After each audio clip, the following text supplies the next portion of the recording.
Bismillahirrahmanirrahim. Assalamualaikum warahmatullahi wabarakatuh. Innal hamdalillah nahmaduhu wa nasta'inuhu wa nastaghfiruh wa na'udzu billahi min shururi anfusina wa min sayyiati a'malina. May yahdihillahu fala mudilla lahu wa may yudlil fala hadiya lahu. Wa ashhadu an la ilaha illallah wahdahu la syarika lahu wa ashhadu anna Muhammadan abduhu wa rasuluh sallallahu alaihi wasallam. Amma ba'du.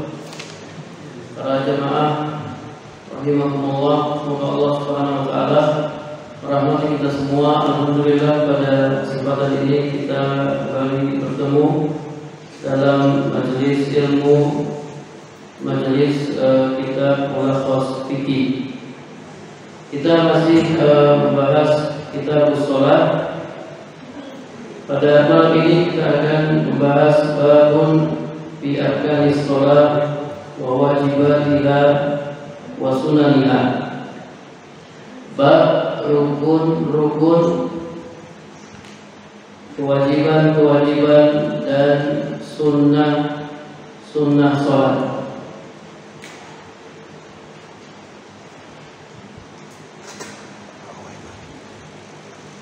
Kata penulis, ayyuhal muslim, inna sholata ibadatun azimatun. Sesungguhnya sholat adalah ibadah yang agung, yang mencakup perkataan-perkataan dan perbuatan-perbuatan yang disyariatkan. Tatakawwanu minha sifatuha al-kamilah, yang tersusun darinya sifat sholat yang sempurna. Jadi sholat itu perkataan-perkataan dan perbuatan-perbuatan, isinya perkataan-perkataan dan perbuatan-perbuatan. Fahiya kama yu'arifuha al-ulama af'alun aqwalun wa af'alun makhsusatun muftatahatun bitakbir muftatamatun bitasrif. Salat sebagaimana didefinisikan oleh para ulama adalah perkataan-perkataan dan perbuatan-perbuatan yang khusus, yang diawali dengan takbir dan diakhiri dengan salam. Ini definisi sholat. Aqwalun wa af'alun makhsusatun muftatahatun bitakbir muftatamatun bitaslim. Perkataan-perkataan dan perbuatan-perbuatan yang khusus, yang diawali dengan takbir dan diakhiri dengan salam. Nah, perkataan dan perbuatan-perbuatan dalam sholat ada 3 macam. Ada yang berupa rukun-rukun, kemudian ada yang berupa kewajiban-kewajiban, dan ada yang berupa sunnah-sunnah. Apa bedanya rukun, wajib, dan sunnah sholat? Fal arkan idza turika minha syai'un batalat as-shalah. Rukun ya, rukun sholat, kalau ditinggalkan satu rukun tok, maka sholat menjadi batal. Baik ditinggalkan karena sengaja atau karena lupa. Jadi sama sekali tidak boleh ditinggalkan. Kalau ditinggalkan sholat menjadi batal, baik ditinggalkannya sengaja ataupun tidak sengaja.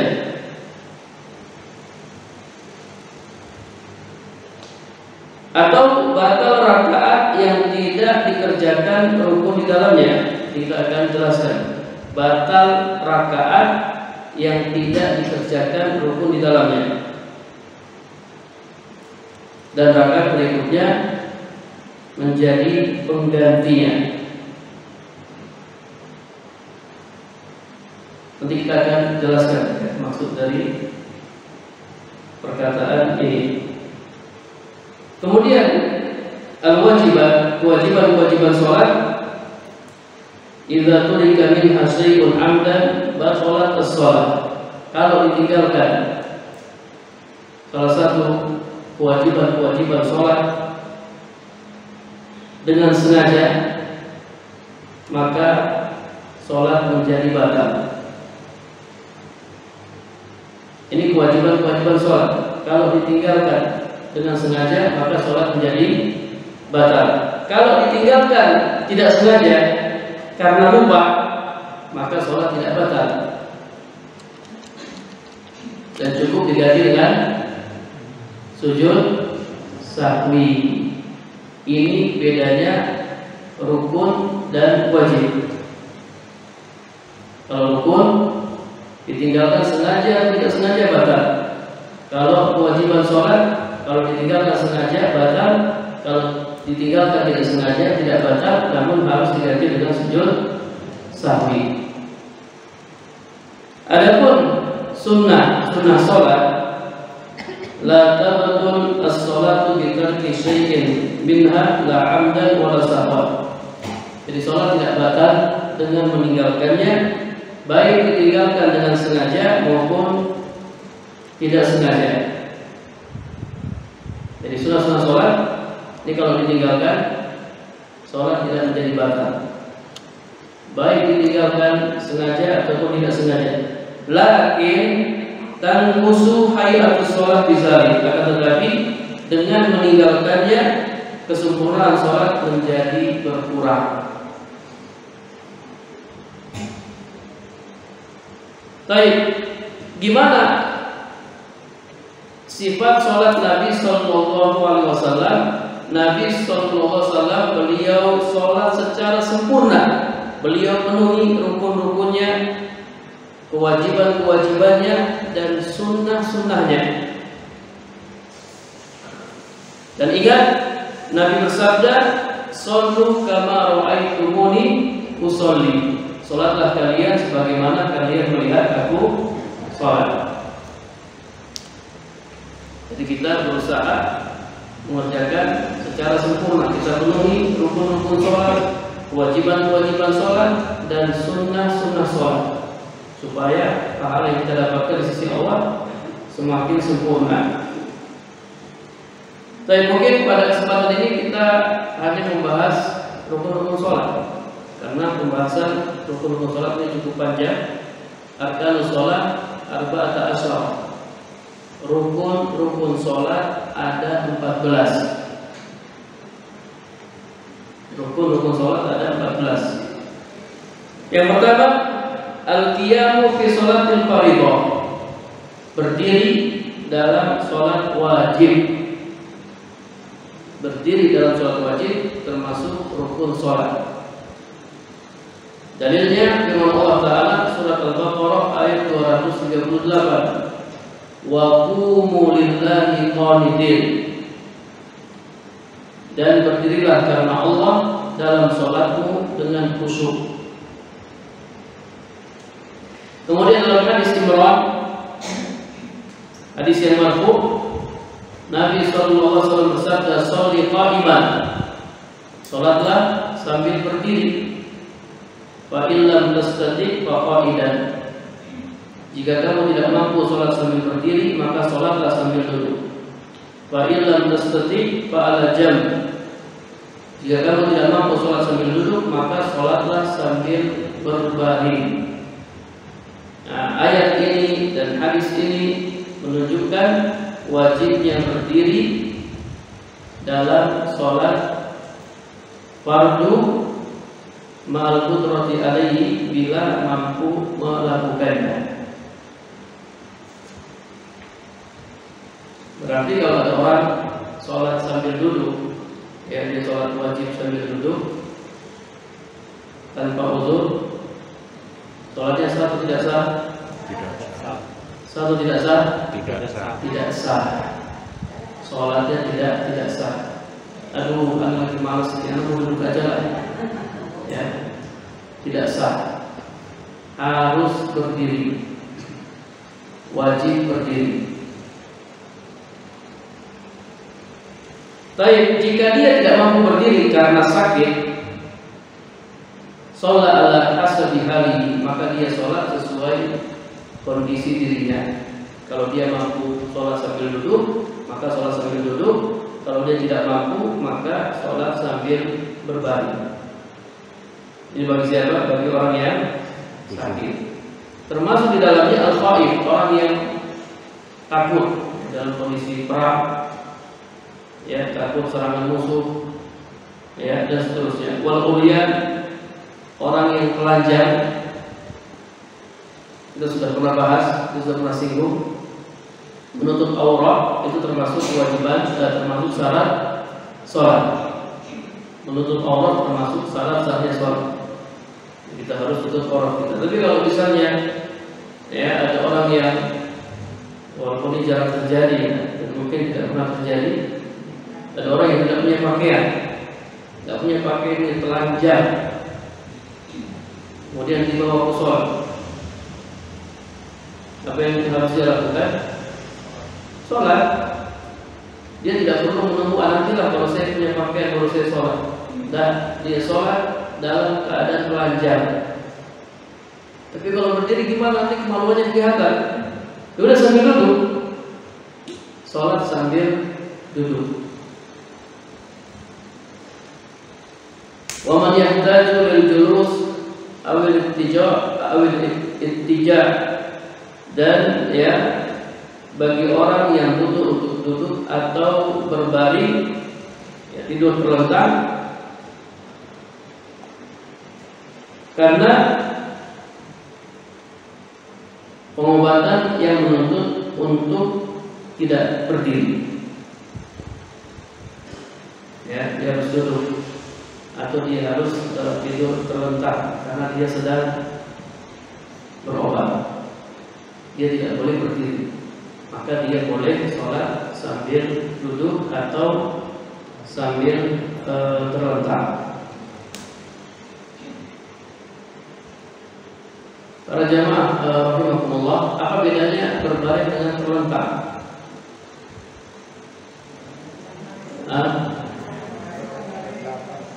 Apa bedanya berbaring dengan terlentang? Bagaimana cara tidur sambil berbaring? Ada yang mau bantu sini, maju praktekkan? Ada yang santri-santri? Ada yang santri? Ada yang maju?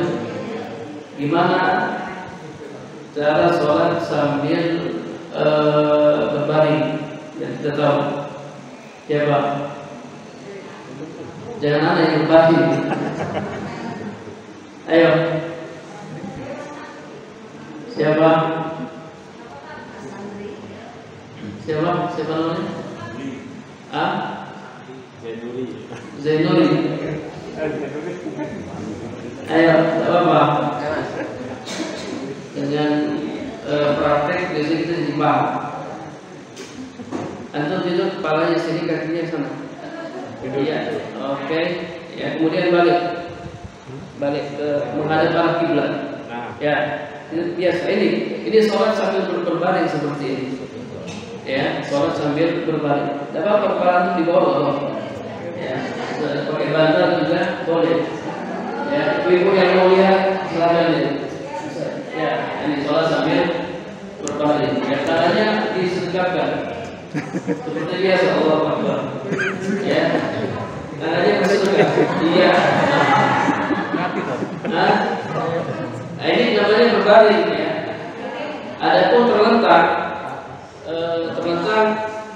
kepala antum di sana, kepala di sini, ya, kakinya menghadap ke lurus, ya, ini terlentang. Nah, posisinya seperti ini, jadi kakinya menghadap mengarah ke arah kiblat. Paham ya? Beda antara berbaring dan rendah. Ya alhamdulillah selama ini kita bisa sholat sambil berdiri. Ya. Iya, sehat kita ya, sholat sambil berdiri. Kita tidak sakit. Saking seringnya berdiri kita nggak tahu bagaimana cara sholat sambil berbaring. Wakadzalika man kana la yastati'u al-qiyam li kisarin sakrin fawqahu wa la yastati'u al-khuruj. Demikian pula orang yang tidak bisa berdiri karena rendahnya atap yang ada di atasnya dan dia tidak bisa keluar. Anda tahu dia ada di mana ya? Jadi dia ada di mana? Jadi atapnya rendah, dia nggak bisa berdiri dan dia tidak bisa keluar dari tempat itu. Dia ada di mana? Gua. Di goa. Maka dia sholat sambil duduk. Kalau bisa keluar dia keluar. Tapi kalau tidak bisa keluar, maka dia sholat sambil duduk.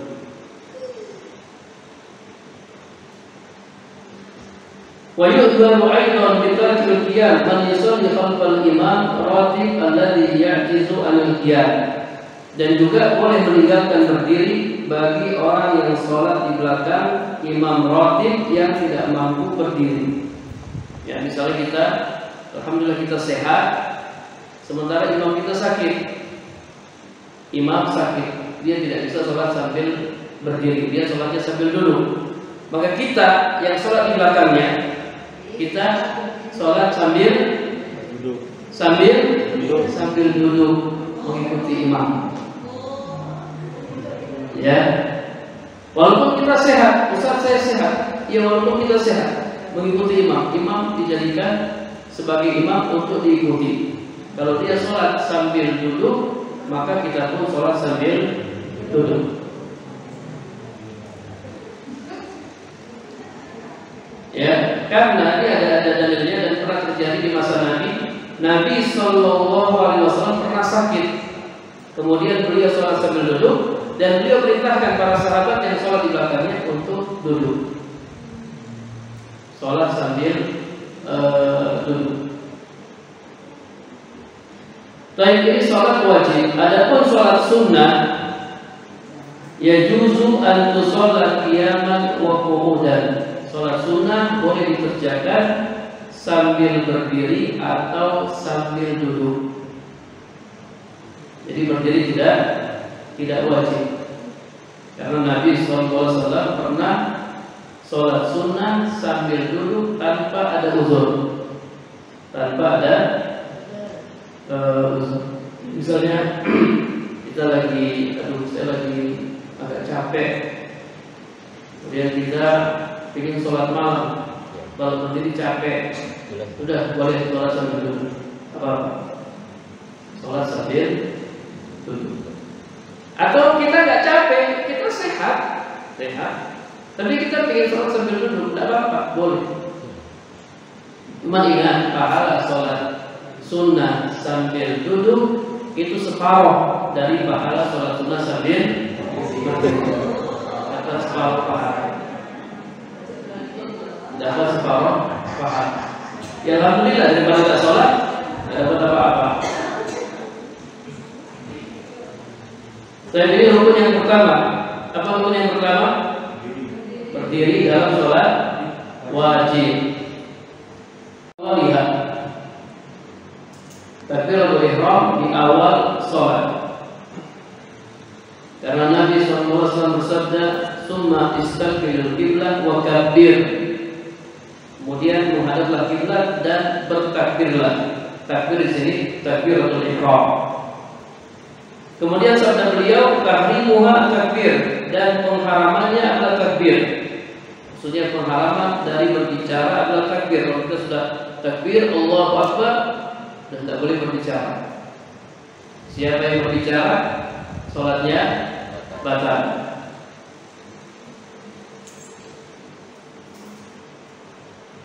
Dan tidak pernah dinukil dari Nabi SAW bahwasanya beliau membuka sholatnya dengan selain takbir.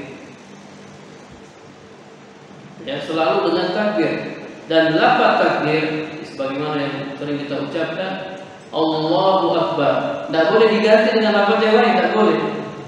Walaupun maknanya sama, misalnya Allahu A'zam, Allahu A'zam, tidak boleh. Harus Allahu Akbar dengan bahasa Arab, tidak boleh dengan bahasa Indonesia. Allah Maha Besar, tidak boleh. Harus dengan bahasa Arab, karena inilah yang warid dari Nabi Sallallahu Alaihi Wasallam. Berarti para jemaah, kalau ada orang sholat ya, dia datang sholat,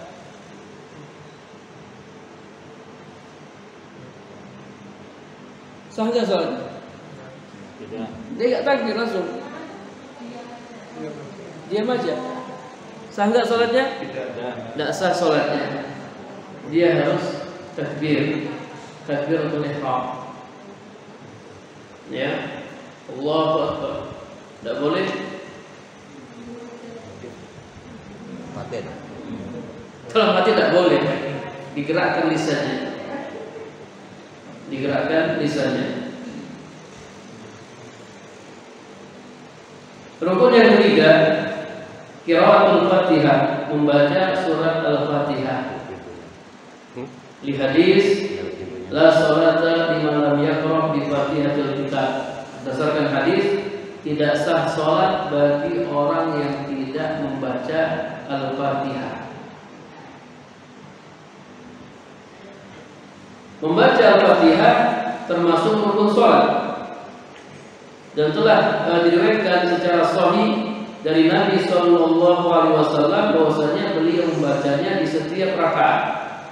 Setiap rakaat pertama baca Al-Fatihah, rakaat kedua baca Al-Fatihah, ya, rakaat ketiga baca Al-Fatihah, rakaat keempat baca Al-Fatihah, dan ini dalam seluruh sholat wajib maupun sholat sunnah.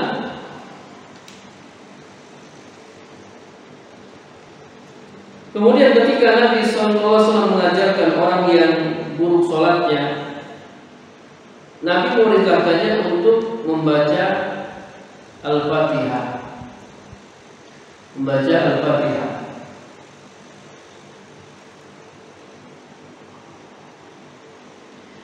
Kemudian Al-Fatihah ini wajib bagi setiap orang yang mengerjakan sholat.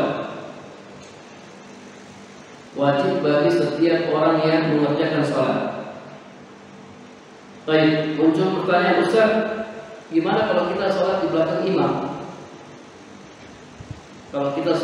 imam? Gimana? Kalau imam mengeraskan bacaan, jadi kita mendengarkan bacaan Al-Fatihah. Jika tertulis wajib membaca Al-Fatihah bagi imam dan orang yang sholat sendiri. Adapun bagi makmum, wal ahwat anna al-ma'mum yahrisu ala qira'atiha fi sholawati allati la yajharu fiha al-imam wa fi sakatatil imam fi sholatil jahriyah. Jadi bagi makmum tetap membaca Al-Fatihah ketika sholat sirriyah. Apa sholat sirriyah? Tidak keras. Yang tidak dikeraskan bacaannya. Sholat zuhur, sholat asar, itu makmum membaca Al-Fatihah. Dan ketika imam sholat jahriyah, sholat yang dikeraskan bacaannya, ini ada khilaf di antara para ulama apakah makmum juga membaca Al-Fatihah. Ada khilaf, namun sini kata penulis lebih hati-hatinya makmum tetap membaca Al-Fatihah. Ya, ini ada khilaf. Walaupun Anda lebih condong pada pendapat kalau imam bacanya keras, makmum cukup dengarkan. Ya, makmum cukup dengarkan. Kalau kata penulis, makmum tetap, ya, untuk artinya tetap dibaca. Kapan dibacanya? Ketika imam dia baca Al-Fatihah. Cuma kadang agak sulit dari imam diam, apalagi yang bacanya cepat-cepat. Baik, ya, ini ada khilaf di antara para ulama.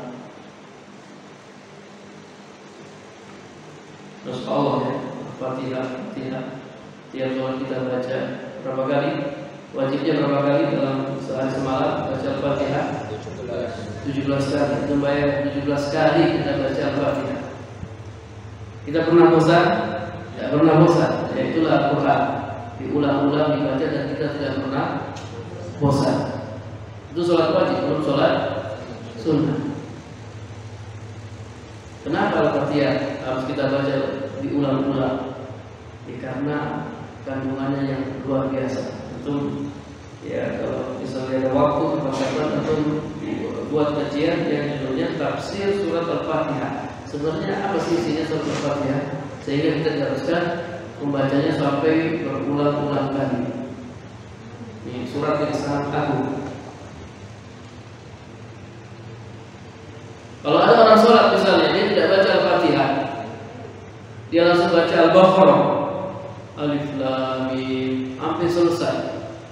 Sah nggak sholatnya? Tidak sah. Tidak sah. Al-Baqarah sampai selesai, tidak sah sholatnya. Ya, dia harus baca Al-Fatihah. Surat yang sangat agung. Kemudian rukun yang keempat, ar-ruku' fi kulli raka'atin. Ruku' di setiap rakaat. Ruku' di setiap rakaat. Tadi salat maghrib ada berapa ruku'? Ada 3 ruku'. Salat isya ada berapa ruku'? Ada 4 ruku'. Ruku' di setiap rakaat. Liqaulihi ta'ala, berdasarkan firman Allah Ta'ala, ya ayyuhalladzina amanu ruk'u wasjudu. Surat Al-Hajj ayat 77. Wahai orang-orang yang beriman, rukuklah dan sujudlah. Perintah Allah Subhanahu wa taala. Kemudian rukuk juga disebutkan oleh Nabi dalam sunnah-sunnahnya, sehingga kewajiban rukuk ditetapkan berdasarkan Al-Quran, Sunnah dan Ijma'. Bahwa wajibun bil kitabi wa sunnati wal ijma'. Baik, rukuk itu bahasa apa para jemaah? Rukuk itu bahasa Arab. Rukuk bahasa Arab, jadi bahasa Indonesia. Apa sih pengertian rukuk? Rukuk secara bahasa artinya al-inhina, membungkuk atau menunduk. Kemudian ukuran rukuk, kapan seseorang dikatakan telah melakukan rukuk? Ukuran rukuk yaitu ketika seseorang menunduk hingga kedua telapak tangannya sampai pada kedua lututnya. Ini bagi orang yang postur tubuhnya normal maupun tidak normal. Maksudnya normal tidak normal, maksudnya normal kedua tangannya tidak terlalu panjang dan tidak terlalu pendek. Ya. Kapan seseorang dikatakan rukuk? Ketika kedua tangannya apa tadi? Sampai pada kedua lutut. Ini, ya. Jadi enggak begini, ini belum rukuk. Harus sampai paha? Belum. Kedua tangan harus sampai lutut. Ya. Jadi kita jelaskan gimana sunnah posisi ketika rukuk. Jadi ini tangan di lutut, kemudian posisi tangan ya tidak ditutup tapi dibuka. Ya. Nanti kita akan jelaskan pada pembahasan sunnah sholat.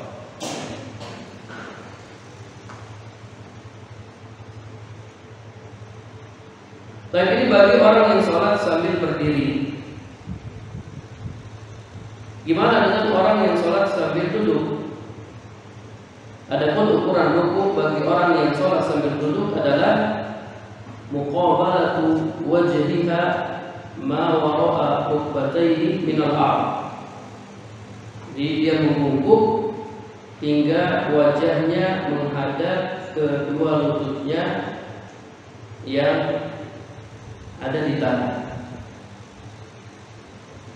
Para jamaah rahimahumullah, sholat sambil duduk itu bisa sholat sambil duduk di kursi atau sholat sambil duduk di lantai. ditahan. Kalau sholat sambil duduk di kursi ya, tidak apa-apa duduk di kursi itu.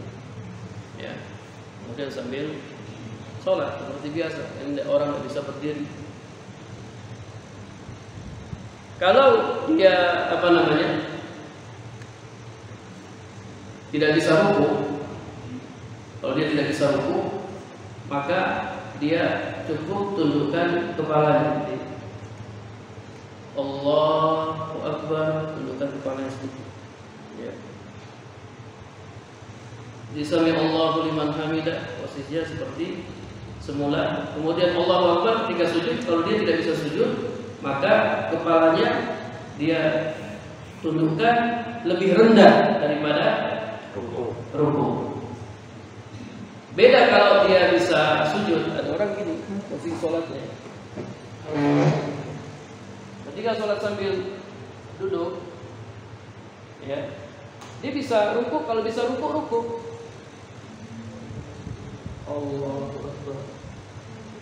Kalau dia bisa ruku, dia harus ruku. Tidak boleh dia tidak ruku. Ya, kalau dia tidak bisa ruku, maka dia rukunya cukup dia tundukkan kepalanya. Allahu Akbar. Ya, sami Allahu liman hamidah. Kalau dia bisa sujud, maka dia harus turun sujud seperti biasa.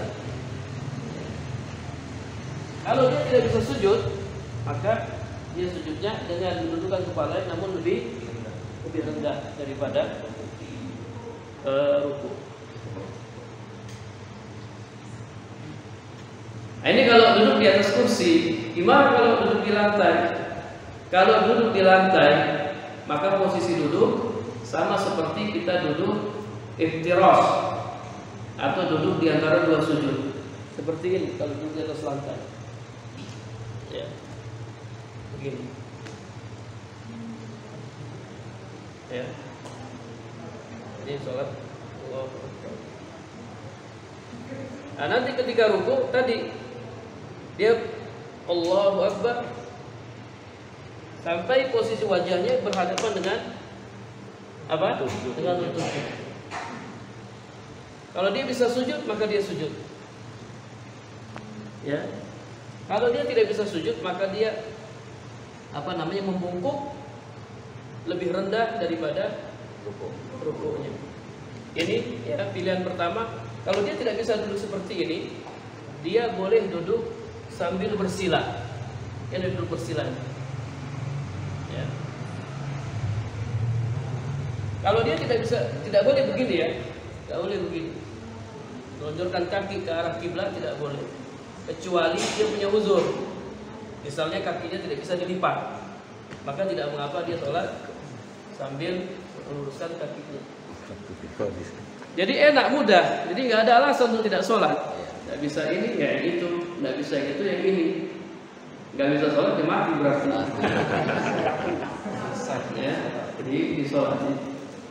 Jadi nggak ada alasan ya untuk meninggalkan sholat. Kemudian rukun yang kelima dan keenam disatukan. Ar-rafu minal ruku, bangkit dari ruku, dan i'tidal waqifan kahali qablahu, berdiri seperti posisi semula. Bangkit dari ruku. Ya, sami Allahu liman hamidah. Nah, kembali seperti posisi semula. Ada yang memahami kembali seperti posisi semula ya begini. Ada yang memahami begini, kembali seperti posisi semula begini. Jadi kadang kita ngelihat ada orang dia sholat, i'tidalnya itu sambil sedekap. Karena memang hadisnya begitu. Ketika Nabi bangkit dari ruku, ya, sami Allahu liman hamidah, itu posisinya kembali seperti semula begini atau begini.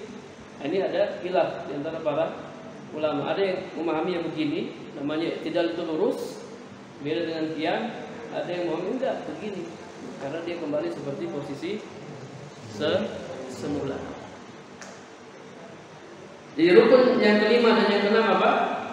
Bangkit dari ruku dan i'tidal, berdiri seperti posisi semula. Karena inilah yang dilakukan oleh Nabi Sallallahu Alaihi Wasallam. Kemudian rukun yang ketujuh, as-sujud. sujud. Apa itu sujud? Wad'ul jabahati 'alal ard, meletakkan dahi di atas tanah. Dan sujud dilakukan dengan 7 anggota tubuh. Fikul rakatin marratain, dalam setiap rakaat ada 2 sujud. Kalau sholat maghrib ada berapa sujud? Ada 6 sujud. Sholat isya ada berapa sujud? Ada 8 sujud. Ini harus dilakukan semuanya. Tidak boleh kita tinggalkan 1 sujud pun. Dikau ta'ala, berdasarkan firman Allah Ta'ala, wasjudu, dan sujudlah kalian, surat Al-Hajj ayat 77. Dan berdasarkan hadis-hadis yang menjelaskan Nabi SAW memerintahkan untuk sujud dan melakukan sujud. Jadi Nabi suruh kita sujud dan Nabi sendiri sujud.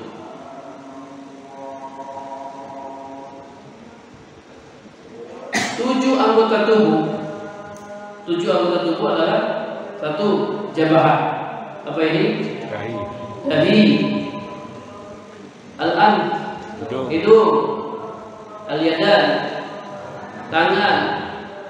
Ar-rukbatan, lutut. Wa atraf al-qadamain, ujung kedua kaki. Ujung jari jemari kedua kaki. Jadi ada 7 semuanya. 1, 2, 4, 6, 7 sama ujung-ujung jari kaki. Dasarnya sini belum. belum ya? Masih berapa menit? 3 menit. Maju lagi, kan praktek sujud. Nah, apa aku dapat pahala aja. Sholat dapat pahala. Coba aku posisinya gimana? Balik sini aja. Iya, posisinya dia. Jadi semuanya kena ya. Jadi dahi kena, hidung kena. Coba kalau hidung nggak kena gimana? Angkat hidung antum nggak lantai gimana? Itu nggak kena lantai. Ini tidak kena ya? Ya, ini tidak benar ya. Yang benar hidung kena lantai. Kalau dahi nggak kena gimana? Kepala yang kena, kepala. Hidungnya Kayak orang mau salto ya. Kepala. Ya seperti itu. Terus ulangi coba. Sujud.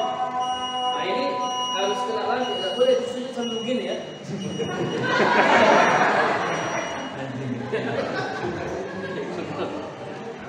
Udah. Tapi kita dengarkan azan dulu ya. Ini jamnya. Baik, kita lanjutkan para jemaah yang dirahmati Allah Subhanahu wa taala. Kondisi kita ketika sholat, kondisi yang paling utama, kondisi yang paling agung adalah ketika kita sujud. Gerakan-gerakan sholat yang paling agung adalah gerakan sujud. Kenapa? Karena Nabi SAW bersabda, wa aqrabu ma yakunu al-'abdu min rabbih wa huwa sajid. Kondisi seorang hamba yang paling dekat dengan Rabb-nya ketika dia sujud. Maka sujudlah dengan benar, sujudlah dengan baik. Ketika kita disuruh memperbanyak doa dalam sujud. Aksirul doa bis sujud. Perbanyaklah doa dalam sujud. Kemudian rukun yang ke-8, bangkit dari sujud dan duduk di antara 2 sujud. Bangkit dari sujud dan duduk di antara 2 sujud. Kemudian rukun yang ke-9, tumanina dalam ruku, i'tidal sujud dan duduk di antara 2 sujud. Tumanina ketika ruku, i'tidal sujud dan duduk di antara 2 sujud. Tumanina itu apa? Tumanina itu tenang. Wa iqalla, walaupun hanya sebentar. Ya. Nabi pernah melihat ada orang yang sholatnya cepat-cepat, tidak tumanina. Kemudian Nabi perintahkan dia untuk mengulang sholatnya. tumakninah itu seperti ini ya. Kita sholat, Allahu Akbar, tenang sejenak ya. Kemudian setelah itu baru bangkit, Sami Allahu liman hamidah, tenang sejenak, kemudian baru sujud. Jangan nah, itu sudah tumakninah. Itu tidak tumakninah. Sholatnya cepat-cepat. Sholat tarawih 20 rakaat hanya 3 menit. Ya. Baik. Berapa lama batasan tumakninah? Sampai persediaan kita kembali pada tempatnya, sampai tenang kita, sampai diam. Ada yang mengatakan minimal membaca 1 kali zikir ruku. Ya. Subhana rabbiyal azim. Ini sudah tumakninah, dia boleh bangkit. Kalau mau lebih utama lagi diulang-ulang sampai 3 kali. Subhana rabbiyal azim, subhana rabbiyal azim, subhana rabbiyal azim. Baru setelah itu dia bangkit. Jadi batasannya minimalnya membaca zikir ruku satu kali. Dan ingat tumakninah ini di saat ruku, di saat tidak, di saat sujud dan duduk di antara 2 sujud. Kemudian rukun yang ke-10 dan yang ke-11 tasyahud akhir dan duduk tasyahud akhir. Yang dimaksud dengan tasyahud akhir yaitu doa yang kita baca atau zikir yang kita baca, at-tahiyatu lillahi wassalawat ila akhir. Dan Allahumma sholli ala Muhammad. Allahumma sholli ala Muhammad. Karenanya rukun yang ke-12, rukun salat yang ke-12 bersalawat kepada Nabi sallallahu alaihi wasallam fi tasyahhudil akhir, dalam tasyahud akhir, dengan membaca Allahumma sholli ala Muhammad. Cukup sampai sini, ini yang wajib. Adapun selebihnya hukumnya sunnah. Hukumnya sunnah. Kemudian rukun yang ke-13 at-tartib bainal arkan, tertib di antara rukun-rukun, mengerjakan rukun-rukun dengan tertib. Ya, tadi yang pertama apa? Berdiri, kemudian rukuk, i'tidal, sujud, duduk di antara 2 sujud, baru sujud lagi. Jangan kita sholat ya tiba-tiba sujud, kecuali kalau kita baca ayat sajadah, yaitu namanya sujud tilawah, itu nanti. Tapi ketika kita sholat biasa itu harus tertib, rukun-rukunnya tertib. Habis ini ketika ruku harus i'tidal dulu. Jangan pas ruku Allahu Akbar. Ya, nanti dia i'tidal lagi. Tidak boleh, harus berurutan. Kemudian rukun yang ke-14 yang terakhir at-taslim, salam. Para jamaah rahimakumullah, masih ada waktu, ini ada hal penting yang disampaikan oleh penulis. Kata penulis, siapa yang meninggalkan salah satu rukun sholat, jika yang dia tinggalkan itu takbiratul ihram, maka sholatnya batal. Sholatnya langsung batal. Tadi ada orang tiba-tiba sholat tanpa mengucapkan takbir, sholatnya batal. Jika yang dia tinggalkan selain takbiratul ihram, jika ia meninggalkannya dengan sengaja, dia tinggalkan ruku dengan sengaja, dia tinggalkan i'tidal dengan sengaja, dia tinggalkan sujud dengan sengaja, maka sholatnya batal.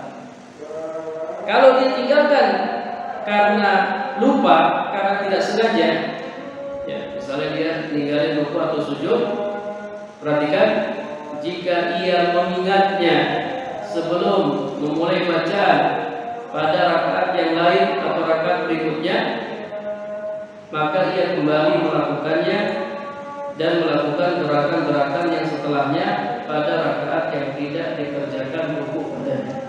Misalnya, kita praktekkan ya biar cepat. Ana sholat, ruku, ana langsung sujud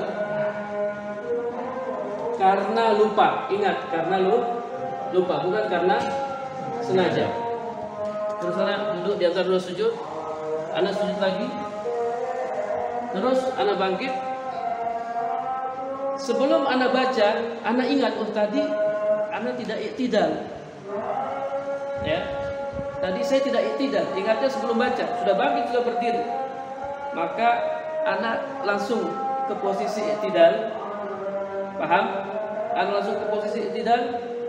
Terus ana sujud. Terus ana lakukan sampai berdiri kembali. Paham ya? Ya. Paham ya? Jadi dia kembali melakukan tadi iktidal yang dia tinggalkan, kemudian dia lakukan gerakan-gerakan setelahnya pada rakaat yang tidak dikerjakan rukun padanya.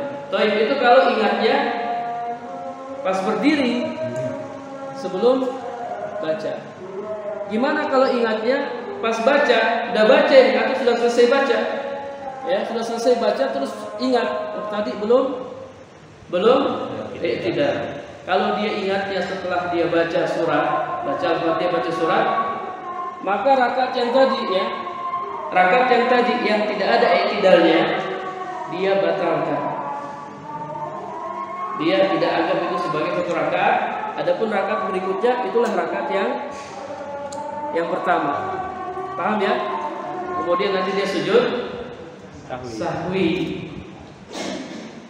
Nanti dia sujud sahwi. Ini penting yang kita belajar. Kalau kita tidak belajar, kita tidak tahu. Tadi anak tidak iktidal. Wah, ulang.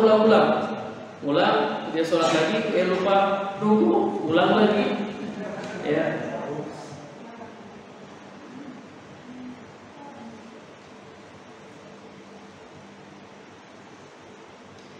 Baik, sudah habis waktunya ya, tidak apa-apa, nanti kita jelaskan sedikit. Ini ada hal yang penting juga pada pertemuan berikutnya. Jadi berapa rukun sholat? 14. Yang pertama berdiri dalam sholat wajib. Yang kedua takbiratul ihram. Yang ketiga membaca Al-Fatihah. Yang keempat Ruku di setiap rakaat. Ruku di setiap rakaat. Yang kelima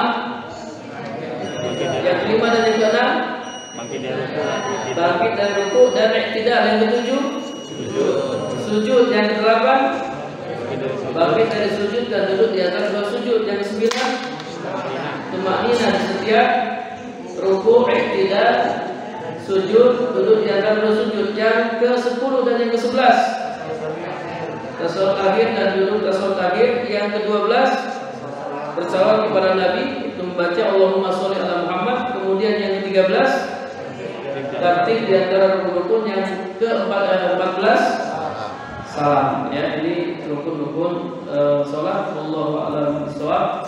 Kita akhiri subhanallahumma wa bihamdika asyhadu an la ilaha illa anta astaghfiruka wa atubu ilaik. Assalamualaikum warahmatullahi wabarakatuh.